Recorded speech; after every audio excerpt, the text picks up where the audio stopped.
E aí, pessoal? Mais um mergulho profundo aqui no Fé em Letras. Preparados para desvendar um dos maiores mistérios de todos os tempos. Nossa, acho que esse é um mistério, né? É a pergunta que ecoa desde o início da humanidade, se quer que Deus. Pois é, e o mais intrigante é que essa busca por espiritualidade, ela só aumenta, principalmente entre os jovens. Verdade. E a gente vê, né, muita gente buscando sentido para a vida, tentando entender de onde viemos, para onde vamos. E essa busca muitas vezes anda lado a lado com a ansiedade, com a depressão. Faz sentido. Quando falta um sentido maior, um norte, o vazio se instala. E aí a fé pode ser um caminho. Lembra do Lee Strobel? Ah, sim, autor de Em Busca de Deus, né? Ele mesmo. Começou como ateu convicto, jornalista investigativo e resolveu mergulhar de cabeça nessa questão da existência de Deus. E essa busca o transformou completamente. Ele se converteu ao cristianismo. A história dele é incrível. E Ah, mostra como essa busca por respostas pode impactar profundamente a vida de alguém. É verdade.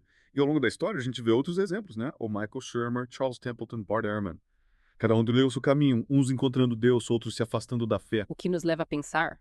O que impulsiona essa busca? Quais as evidências que nos fazem crer ou duvidar? Você já se questionou sobre a existência de Deus? E para te ajudar nessa reflexão, vamos explorar diferentes argumentos e perspectivas.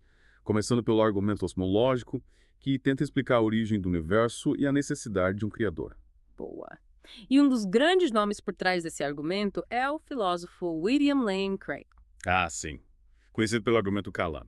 Exatamente. A ideia básica é: tudo que tem um início tem uma causa. E como o universo teve um início? Logo, ele precisa de uma causa. Parece lógico, mas as evidências. Como sabemos que o universo realmente teve um início? Aí entram as descobertas científicas, como a teoria do Big Bang e a expansão do universo. Os cientistas, ao observarem a radiação cósmica de fundo, uma espécie de eco do Big Bang, conseguem traçar a história do universo de volta ao seu ponto inicial. Tipo o real anticósmico. Isso, voltando até um estado de altíssima densidade e temperatura, ou seja, o universo não é estático, ele está em constante expansão. E se ele está em expansão, significa que em algum momento ele esteve todo concentrado em um único ponto. Exatamente. E esse ponto inicial, essa explosão primordial, é o que chamamos de Big Bang. A partir daí, o universo começou a se expandir e se resfriar, dando origem a tudo o que conhecemos. Estrelas, planetas e, eventualmente, a vida. Nossa, que fascinante. Mas mesmo com essa teoria do Big Bang tão aceita no meio científico, ainda gera debate, né? Afinal, o que causou a própria explosão? É a grande questão. E é aqui que o argumento Calum se conecta com a ideia de um criador. Se tudo que tem um início tem uma causa, o que teria causado o próprio Big Bang? É, nesse ponto, muitos cientistas se sentem desafiados.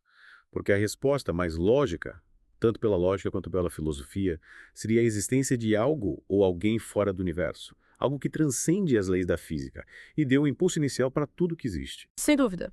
E esse algo ou alguém é o que muitos chamam de Deus, o criador do universo. Claro que existem outras teorias que tentam explicar o universo sem um criador. Ah, quais, por exemplo? A hipótese do multiverso com infinitos universos é uma delas. Mas Mas. é uma ideia ainda muito especulativa, não temos nenhuma evidência observacional do multiverso. Então, por enquanto, é mais uma especulação do que uma teoria científica comprovada. E para muitos cientistas, essa teoria do multiverso parece mais uma tentativa de evitar a conclusão de um criador. Afinal, a ideia de infinitos universos foge completamente do método científico tradicional. Que se baseia na observação e na experimentação. Isso aí. E aí voltamos à questão da fé, né? A ciência nos mostra as evidências, nos ajuda a entender como o universo funciona. Mas a decisão final sobre o que acreditar, sobre qual explicação faz mais sentido pra gente, é profundamente pessoal. No fim das contas, cada um tem que trilhar seu próprio caminho em busca da verdade. Exatamente. E é por isso que debates como esse são tão importantes. Ao analisar os diferentes argumentos, ao confrontarmos fé e razão, a gente amplia a nossa compreensão do mundo e de nós mesmos. E essa busca por respostas é o que torna a vida tão intrigante.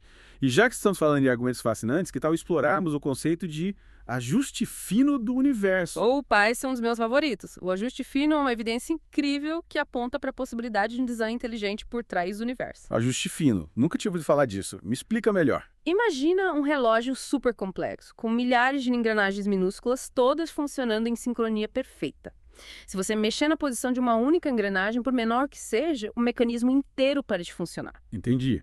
E o universo seria como esse relógio, com suas leis e constantes físicas perfeitamente ajustadas para que a vida, como conhecemos, pudesse existir. Exatamente. A teoria do ajuste fino argumenta que as constantes da natureza, como a força da gravidade, a força eletromagnética, a massa do próton, a velocidade da luz, todas elas estão tão precisamente ajustadas que qualquer mínima alteração tornaria o universo completamente inóspito à vida. Nossa, que incrível. Você tem algum exemplo concreto desse ajuste fino? Claro, a quantidade de matéria no universo é um exemplo perfeito. Se houvesse um pouquinho mais de matéria, a gravidade seria tão forte que o universo teria colapsado sobre si mesmo logo após o Big Bang. Por outro lado, se houvesse um pouquinho menos de matéria, as estrelas e galáxias nunca teriam se formado. A precisão desse ajuste é estimada em uma parte em 10 elevado à 60ª potência, ou seja, uma chance em um número com 70 zeros. É um número inimaginável. E a força forte, qual o papel dela nesse ajuste? A força forte, que mantém os núcleos dos átomos unidos, também é crucial. Se fosse um pouco mais fraca, os átomos não existiriam. E se fosse um pouco mais forte, todos os prótons teriam se fundido logo após o Big Bang, impedindo a formação de qualquer elemento químico mais pesado que o hidrogênio. Ou seja, sem a força forte, não existiria a matéria como a conhecemos. Exatamente. E a força eletromagnética. Essa também tem um papel fundamental. Se fosse um pouquinho mais forte, as estrelas queimariam seu combustível muito rápido, sem tempo para a vida se desenvolver nos planetas. E se fosse um pouquinho mais fraca, as estrelas não seriam quentes o suficiente para produzir os elementos químicos essenciais para a vida. Parece que a vida como a conhecemos depende de um equilíbrio incrivelmente delicado entre todas essas forças e constantes. Qualquer desvio, por menor que seja, mudaria tudo completamente. Exato. E esse ajuste tão preciso levou à questão: será que tudo isso é apenas uma coincidência cósmica? Ou será que existe uma inteligência por trás desse projeto, garantindo as condições para a vida? Boa pergunta. Mais uma vez, a ciência nos apresenta as evidências, mas a interpretação delas, a decisão sobre o que acreditar, fica por nossa conta. E aí que entram diferentes pontos de vista, né? Alguns cientistas, mesmo reconhecendo esse ajuste fino, buscam explicações naturalistas para esse fenômeno. Explicações naturalistas. Como assim? Existem teorias, como a do multiverso, que propõem a existência de infinitos universos, cada um com suas próprias leis. Nesse cenário, seria apenas uma questão de probabilidade que em algum desses universos as condições para a vida tivessem surgido por acaso. Seria como ganhar na loteria cósmica. É mais ou menos isso. Mas, e aí? A nossa existência seria apenas um golpe de sorte cósmica. E a complexidade do nosso universo, com suas galáxias, estrelas, planetas, a vida na Terra, a consciência humana, tudo isso fruto do acaso. É muita coisa para ser só acaso, né? Pois é.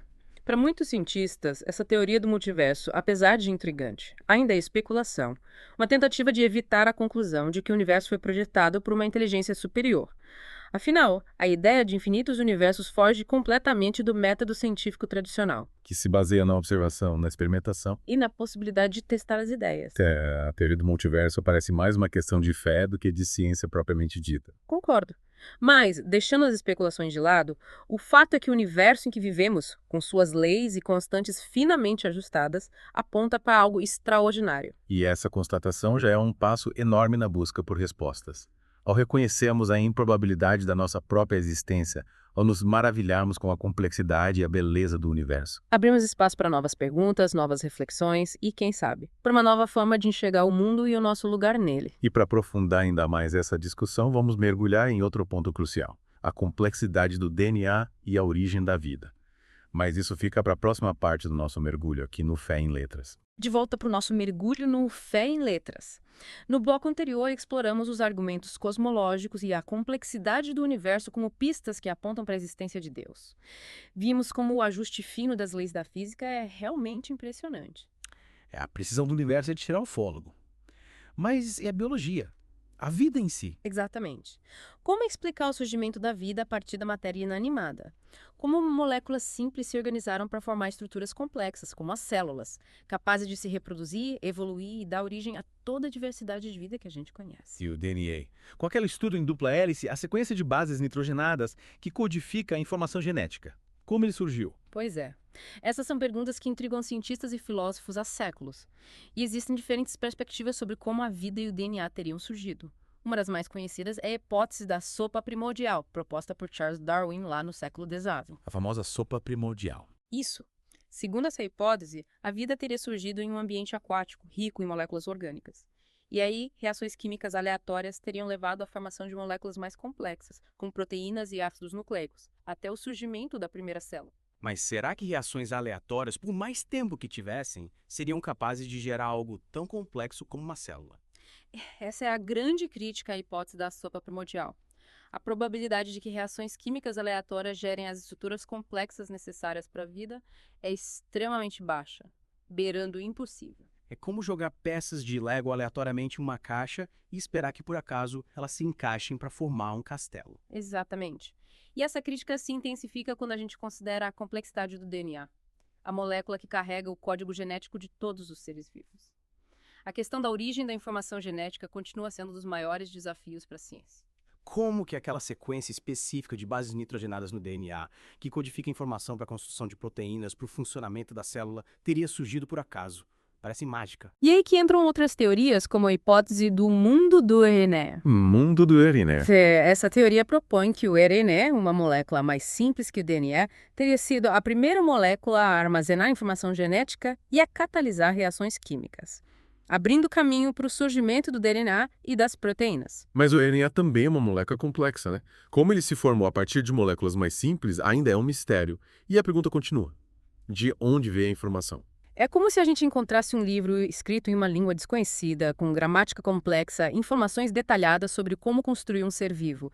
Seria difícil acreditar que ele surgiu por acaso, sem a intervenção de um autor inteligente, né? Total. E essa é a posição defendida por cientistas como Stephen Meyer, autor do livro A Assinatura na Célula. Ah, sim. Conheço esse livro. Ele argumenta que a informação presente no DNA é um sinal claro de design inteligente. Ou seja, de um projetista que codificou a informação necessária para a vida. Faz sentido. A complexidade do DNA e a improbabilidade da vida surgirem por acaso apontam para a necessidade de um criador. Uma mente inteligente que planejou e executou o projeto da vida. Exatamente. Esse argumento se torna ainda mais forte quando a gente considera que, apesar de décadas de pesquisa, a ciência ainda não conseguiu reproduzir em laboratório as condições que teriam dado origem à vida na Terra. Ou seja, ainda não temos uma explicação científica completa e convincente de como a vida surgiu a partir de matéria inanimada. A ciência tem feito grandes avanços, mas a origem da vida continua sendo um mistério. E a cada nova descoberta, a complexidade da vida se revela ainda maior, o que torna a hipótese de uma origem puramente casual cada vez mais improvável. É como se a gente estivesse explorando um labirinto gigante e a cada passo que a gente dá, descobrisse novos corredores, passagens secretas, revelando uma complexidade que a gente jamais poderia ter imaginado. No fim das contas, a gente se depara com a pergunta: ei, estamos sozinhos no universo? Ou será que somos fruto de um plano maior, de um criador que nos dotou de vida e consciência? E essa é uma ótima pergunta, que nos leva para o próximo capítulo da nossa conversa. A experiência religiosa. Experiência religiosa, que legal. Sim, existem pessoas que relatam experiências profundas, transformadoras, que atribuem a presença de Deus em suas vidas. No próximo bloco, a gente vai explorar esse mundo. Nossa, já tô curioso. De volta para a última parte do nosso mergulho aqui no Fé em Letras. Exploramos os argumentos, a complexidade do universo, a improbabilidade da vida surgir por acaso, a complexidade do DNA e agora. Chegou a hora de mergulharmos nas experiências pessoais. Afinal, muita gente relata experiências profundas, transformadoras, que atribuem a uma força superior, algo que transcende a realidade material. E essas experiências, muitas vezes, são um ponto de partida para uma fé inabalável. É como se tocassem a alma de uma forma que a lógica e a razão sozinhas não conseguem explicar. Mas, antes de mergulharmos nos relatos, acho importante a gente reconhecer que nem todas as experiências atribuídas a Deus são necessariamente autênticas. Com certeza. É preciso ter discernimento, saber separar o joio do trigo, como diz a Bíblia.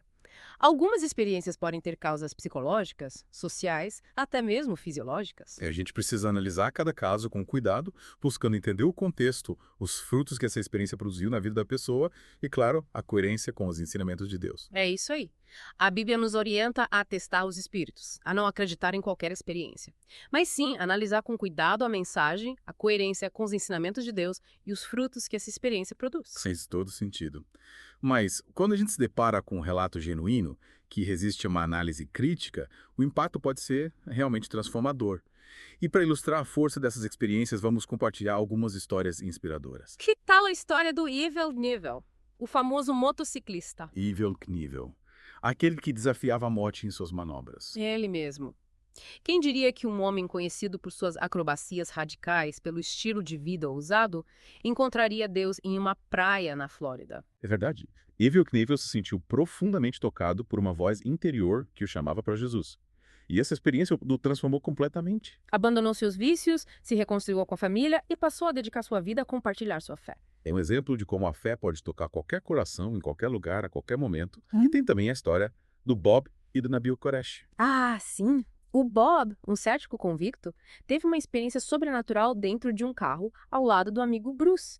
Uma presença poderosa o envolveu e ele ouviu a voz de Jesus o chamando para segui-lo. E o mais incrível é que o Bruce também teve a mesma experiência no mesmo instante. Os dois se converteram ao cristianismo e se tornaram grandes defensores da fé. E o Nabil, um muçulmano devoto, também teve sua vida transformada. Mas por um sonho. Ele sonhou com um banquete onde era excluído por ter rejeitado o convite. Que sonho estranho. Pois é. Intrigado, ele compartilhou o sonho com um amigo cristão que o relacionou com uma parábola contada por Jesus no Evangelho de Lucas. E o Nabil, mesmo sem nunca ter lido a Bíblia, reconheceu a precisão do sonho e a mensagem. Exatamente. A partir daí, ele se dedicou a estudar o cristianismo, se converteu e se tornou um renomado palestrante. Essas histórias, embora pessoais e subjetivas, demonstram o poder das experiências religiosas na vida das pessoas. São momentos de profunda conexão com o divino que transcendem a lógica, a razão e que podem levar a uma fé inabalável. E a pesquisa confirma a importância dessas experiências. Um estudo realizado nos Estados Unidos revelou que 38% dos adultos americanos já tiveram pelo menos uma experiência milagrosa que atribuem a Deus. Esses números mostram que as experiências religiosas são mais comuns do que a gente imagina. E mesmo que a ciência não consiga explicá-las completamente, isso não as torna menos reais ou menos importantes na vida das pessoas. É verdade. E o filósofo Douglas Groothuis argumenta que certas experiências religiosas podem sim ser consideradas evidências da existência de Deus. Mas ele ressalta que essas experiências precisam ser verídicas, ou seja, transmitir uma verdade real e não serem fruto de ilusões, enganos ou de uma interpretação equivocada da realidade. Então, não basta a pessoa ter uma experiência forte ou impactante, é preciso analisar a mensagem, os frutos que ela produz, a coerência com os ensinamentos de Deus. E para quem está nos acompanhando, fica o convite. Você já teve alguma experiência religiosa marcante? Como essa experiência impactou sua vida e sua fé? Compartilhe sua história nos comentários. E chegamos ao fim de mais um mergulho profundo aqui no Fé em Letras. Ao longo dessa jornada, exploramos diferentes perspectivas sobre a existência de Deus, desde os argumentos cosmológicos, a complexidade do universo, até a força das experiências religiosas. E a gente viu que essa é uma busca que envolve tanto a razão quanto a fé, a ciência e a espiritualidade. E essa busca, essa jornada em busca de respostas, é o que nos impulsiona, nos desafia a crescer e nos conecta com algo maior que nós mesmos. E o Fé em Letras está aqui para te acompanhar nessa jornada. Se você gostou do episódio, deixe seu like, compartilhe com seus amigos, siga o canal e ative as notificações para não perder nenhum dos nossos mergulhos. E não se esqueça de deixar nos comentários sugestões de livros que você gostaria que a gente explorasse nos próximos episódios. Até a próxima!